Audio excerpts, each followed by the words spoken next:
With the comparative market and the emergence of new technologies such as big data and artificial intelligence, the demand for skilled talent has increased significantly worldwide. The current combination of human capital flow and the shortage of talent have led to a global race for experts that could affect international relations. Talent management is of the utmost importance if we are to meet current and future needs.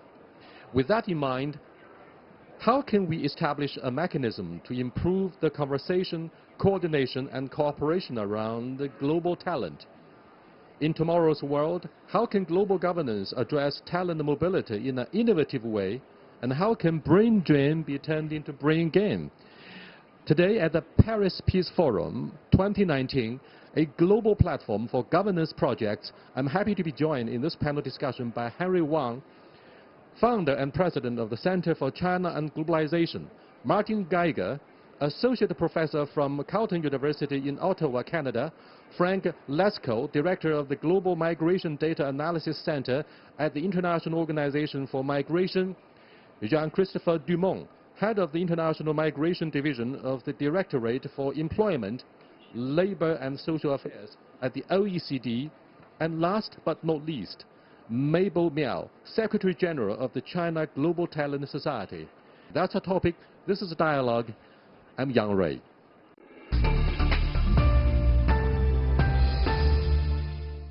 Harry, let's look at the benefits that come along with the return of overseas talent. In China, over the past 4 decades, we have benefited a lot from the talent dividends as a result of the preferential policies of the Chinese authorities encouraging students and scholars going to Western countries. But some of them chose not to come back, but most are coming back to the most competitive and dynamic market in China. Their future lies in China. But tell us more about what will be the benefits that these returned scholars and students will harvest. Thank you, Yang Rui. It's an excellent question. As a matter of fact, for the last 4 decades since China opened up, I mean, Deng Xiaoping is a returnee himself, and he launched the policy, the first 2 policies of China. Basically, one is to restore the high school entrance exam, and the second policy of opening up is send students overseas. So from last 4 decades, and there's about 6 million Chinese students studying around the world, and it's the largest number in the world. So China now is the largest student sending country, not only to the United States, but also to France, to UK, to Germany, to Japan, to almost every country. So it's unprecedented in the history of mankind. We have seen such large scale of student mobility around the world. And China is really, from this brain circulation, China has benefited probably a lot, but also contributing to the local economy. For example, on a PhD student, science and technology area, most of them still stayed in the US. But this brain circulation, I think, is really useful. So the current atmosphere of tightening the visas and also scrutinizing the talent flow is not very good. So I think, because there's talent, they have made China like a Zhongguancun, like similar to Silicon Valley, to Great Bay and Guangdong. China's innovation and China's internet industry, high-tech industry, largely depend on those talent flows. And excuse me, Henry, you said earlier that most PhD degree holders of Chinese students would prefer to stay put after they graduate from the universities in North America. But President Trump is not very happy about this, particularly those with engineering degrees, those who would do research about high technology, digital technology. So do you think they are still staying in the United States? Would they give a second thought to their future? I noticed President Trump has recently changed his mind a little bit. And when he met Vice Premier Liu in the White House last month, he said, "Oh, we welcome Chinese students. We're not bashing on Chinese students." But the visa period is shortened from 5 years to 1 year only. No, so for some of them. But in general, I think the U.S. ambassador to China just recently published a news article in China's News Daily, and saying that the U.S. is still welcoming incoming Chinese students, and a lot of U.S. presidents of universities expressed that as well. So what I'm saying is that, this is probably a trend that the talent exchange and talent mobility is beneficial to both countries. So even though some remain in the United States, but I think President Trump recently proposed to the Congress that he wants to increase the technical, highly skilled from currently 14% to 57%. And he wants to cut down the Chinese immigrants, but more increase the talent immigration. So I think China is also doing that. China has set up a national administration of immigration. China has launched a lot of visas, and the students allowed to work in China. So the foreign students are allowed to work in China. So I think this kind of talent exchanges will benefit the world, not only China and the U.S., but the rest of the world. Yes, indeed, China is an important part of the global supply chain, so talented professionals working for Huawei, for example, would also make contributions to the prosperity in other parts of the world, given the ecosystem of digital technology. So, Jean-Christopher, what do you think of, say, the barriers that prevented talented migrants from moving freely in the age of globalization? Do you think protectionism, unilateralism, and populism combined to form the major threat to dynamics of globalization? Well, I think that as far as OECD countries are concerned, they realize that they need to facilitate talent mobility, and the reference to the United States, I think, clearly illustrates this point. With the move towards the implementation of a merit-based system in the U.S., recognizing that the U.S. migration system doesn't work properly and doesn't facilitate sufficiently or doesn't have high attractiveness for talent from abroad. Tertiary educated or even higher level professionals actually have choice. They are probably the ones who are picking countries rather than country picking them. And obviously, it goes well beyond working condition and wage, even if tax and wage obviously play a role. This is about the working language. This is about the possibility to connect to a network of peers with important similar kind of skills to enable personal development. This is about career progression and the possibility to change status at the end of a first visa and to remain in the country, as it was just said before. But more generally, talented migrants also have families. And this is about the possibility for the family to join and work, for their kids to go to international schools of high quality. And finally, this is altogether about quality of life, the climate, the pollution, and the security, which is obviously very important for talented migrants. Clearly, attractiveness goes well beyond migration policy per se. And countries, I think, are starting to recognize that and offer, let's say, package to talented migrants to become more attractive. In a nutshell, to summarize my thoughts here, I would say it's not only about opening the door, it's about warming the house. And by the way, Germany deserves credit for accepting up to 1 million asylum seekers so that equality could be improved significantly for those refugees who have been left homeless by conflicts and ethnic atrocities back in their homelands. Having said this, now let's look at the impact of Brexit. Part of the Brexit stuff goes back to the issue of a free movement of human resources. In the age of globalization, the local electorate are really afraid of losing their job, like in the case of Rust Belt in the United States. The white deplorables lament the loss of their jobs, hence they gave their votes to President Trump. So is that also the case between and among member states of the European Union? I'd like Frank to answer this question about competitiveness within the European Union. Do you think more countries are likely to join Brexit? I'm not sure that more countries are likely to join Brexit, having witnessed the troubles that the UK has experienced. Because just remember, the UK is still in the European Union as we speak. It has not actually left. But I'd rather tackle this question from a global perspective. and refer to a new report that we will publish next month, which looks at how countries around the world manage migration and what are their responses to migration governance. And we conducted a survey initially only in 49 countries, and we will extend the number of countries in the future. But what was really interesting about this survey was that so many countries either look at migration either from an immigration or an emigration perspective, and they don't look at these things in a holistic way. So they don't realize that even, we're in France today, I'm from the UK. We also have expatriates, migrants working abroad. Many. The UK has one of the largest diasporas in the world. But we focus so much on immigration, and we don't talk enough about emigration and immigration.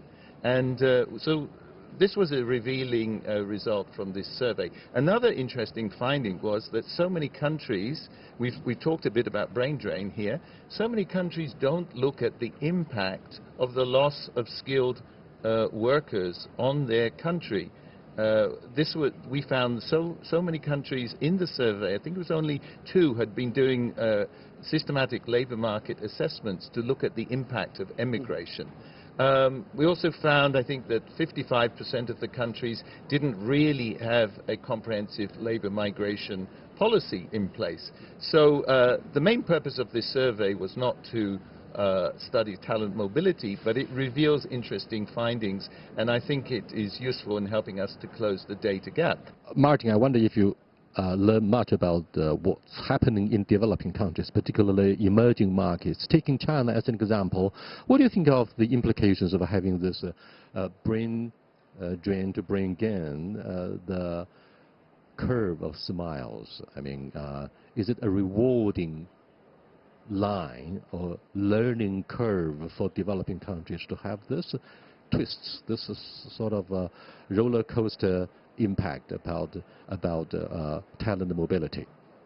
Yeah, I think just to add to what Frank just mentioned, I think it's really important to look where countries actually stand in governing migration as a whole package, and in actually many countries still require a much more holistic answer to migration governance. So some countries like the Philippines, for example, have actually develop policies and programs how to export some of their skilled workers to other countries and then to benefit actually from remittances.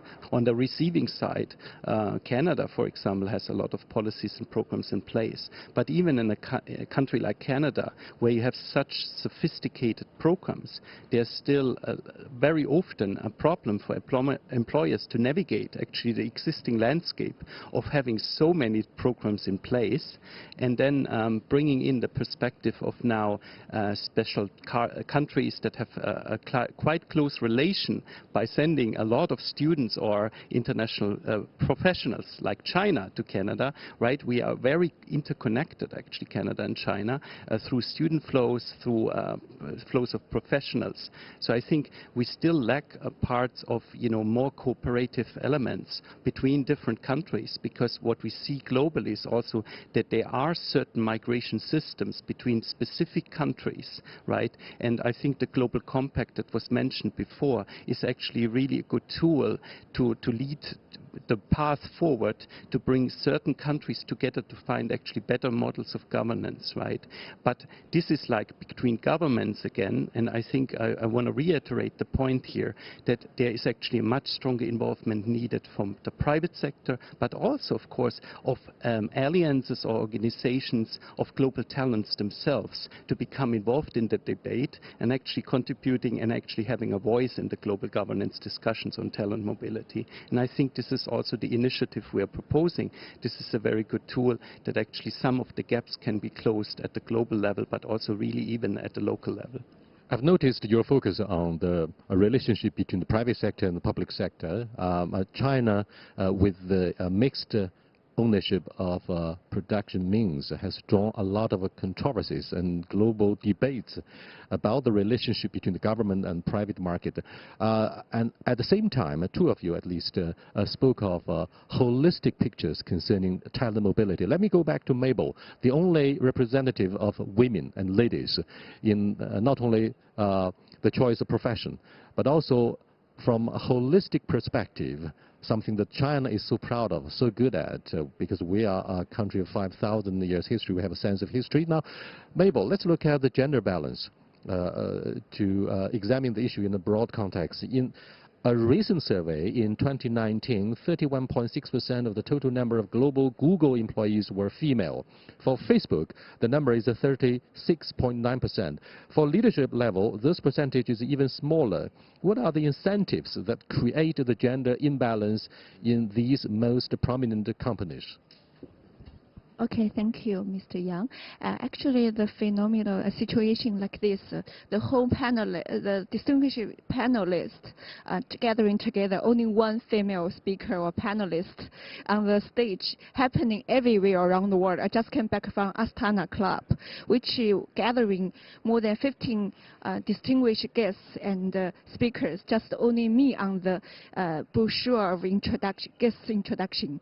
So, like you mentioned, there are so many prominent companies continue to persist the kind of gender imbalances and inequality. People assume that female always pay more attention on their family and on their family member issue. The whole society give the big pressure to women that if they who want to upgrade and improve their own career in the company. Today we are on the global governance platform. So I would like to mention that like in many North European countries, there's a lot of legislation mandating gender quota, and the corporate codes and guidelines emphasize the equality of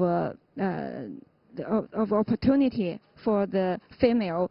So I think this is we can spread out it, can encourage this kind of legislation around the world.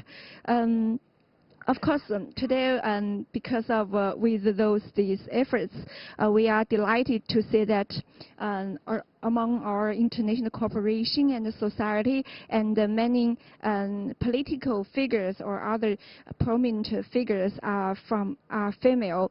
For example, the European Central Bank new appointed head, Christine Lagarde, and the Chancellor of Germany, Angela Merkel, and like some CEOs from Silicon Valley, even China, they are female. Including in my organization, there are more than half are female. They are think tankers and they are analysts. They still can play a very important role in the society. It's not only an issue of women's representation in public organizations and private sectors, but it's more about, for example, the issue of governance. Henry, my question next is, what do you think are the best ways to execute a program so that it will benefit both countries of origin and destination? Yes, excellent question. I think that the world now, I really that's why I highly appreciate this Paris Peace Forum. The Paris Peace Forum is a unique platform that calling for proposals from the non-government sectors on efforts, including international organizations, but really addressing the shortage and the inadequate implementation of the global governance. So in terms of the question you asked about global talent, I think there's a big shortage of talent in the developing countries.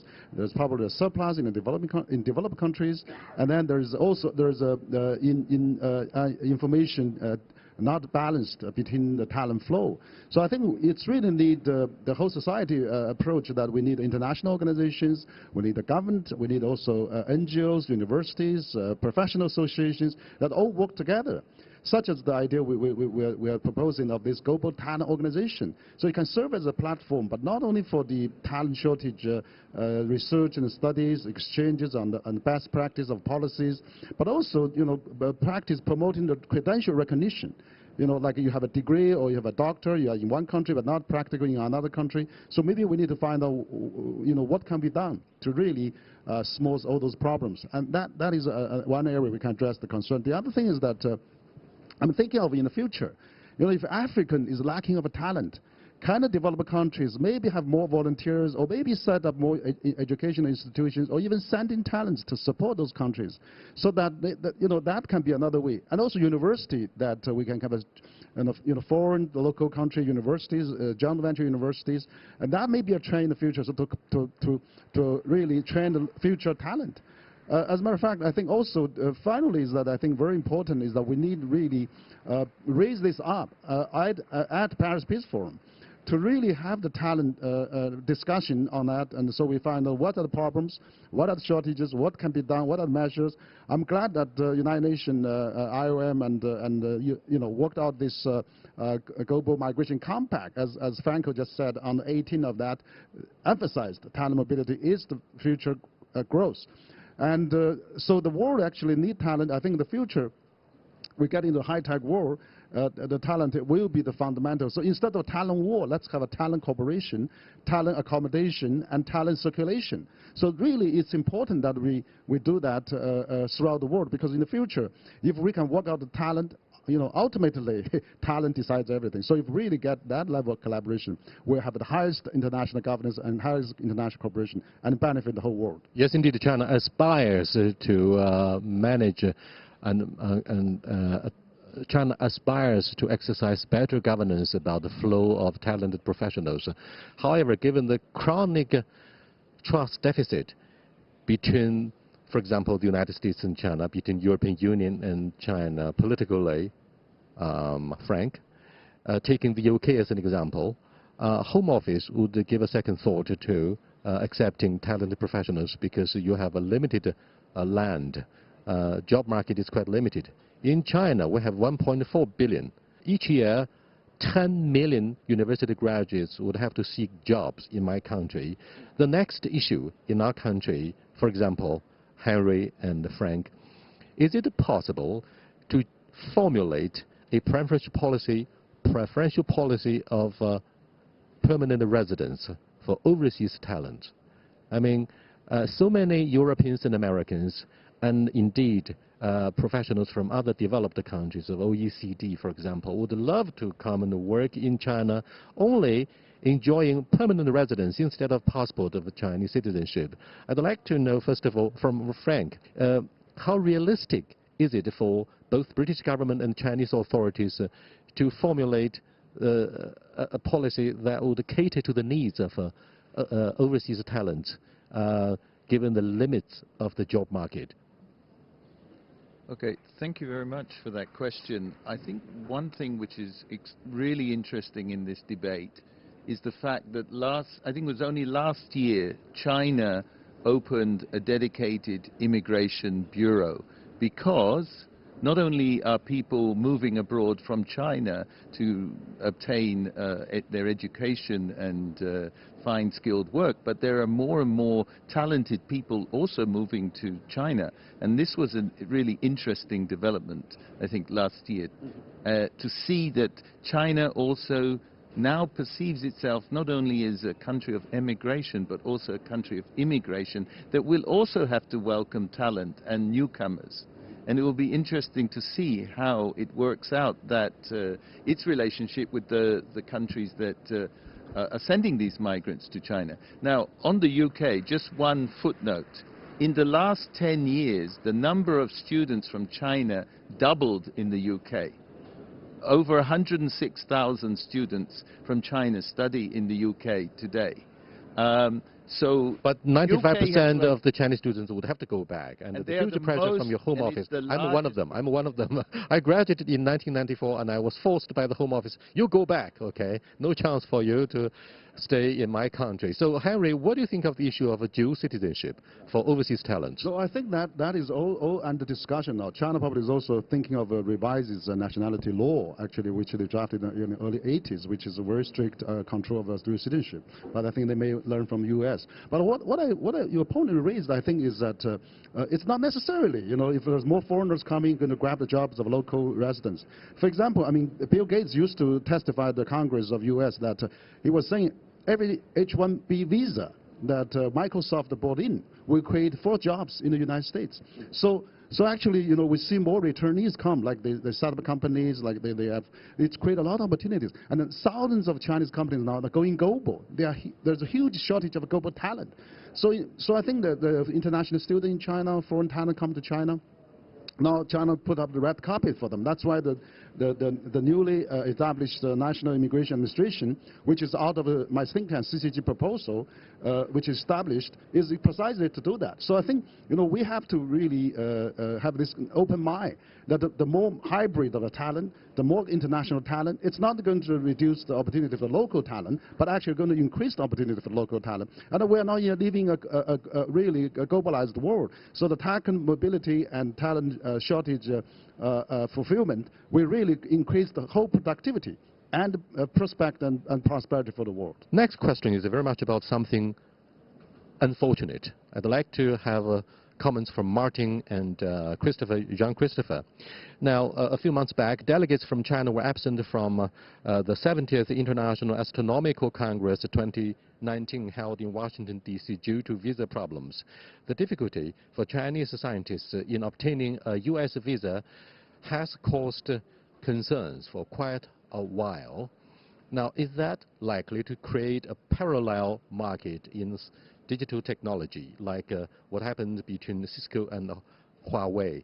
Do you think this invisible war, despite the end of the Cold War, will prevent free flow of talented professionals? Martin, very quickly. Yeah, I agree actually that I think if there's one flow of talent that we should really protect, it's really the talent first and foremost that can inform actually better cooperation globally, academics, think tank professionals. And I think to not be able to attend a conference where it's about cooperation and dialogue, I think it's really a way back, a step fundamentally back, right, from what we have built up over decades, right? And I think it's very important that we keep these actually venues open and these flows of mobility, right? So I think I would really stress that point, right? This is not helpful, right? Jean-Christopher, your thoughts, please. Well, it can, and indeed, when we look at the numbers on international students that we have across the OECD, obviously the US is still the #1 destination with almost 1 million international students, but the UK is second with about half of that. So comparing the size, I mean, it means the US doesn't get its fair share, that's for sure. When we look at attractiveness indicators of OECD attractiveness for international students, before taking into account migration policies in these indicators, US ranked first, followed by Canada and Australia. But when we take into account the probability of obtaining a visa, then this country slipped to the 5th, 6th, and 8th position. So certainly their migration policy is impacting them already today. And they have to take that into account if they don't want to lag behind in the international competition for talent. They can lose, not the others. Thank you very much, every one of you, for your insightful contributions to an enlightening discussion about talent mobility in the new age of globalization. Common sense says that it's money that chases talents. It could be the other way around. However, the construction or reconstruction of soft power also matters a lot for the attractiveness of talented professionals. With that in our mind, I'd like to draw a conclusion. I thank you everybody, the audience and panelists, for your patience and views. Goodbye. Thank you.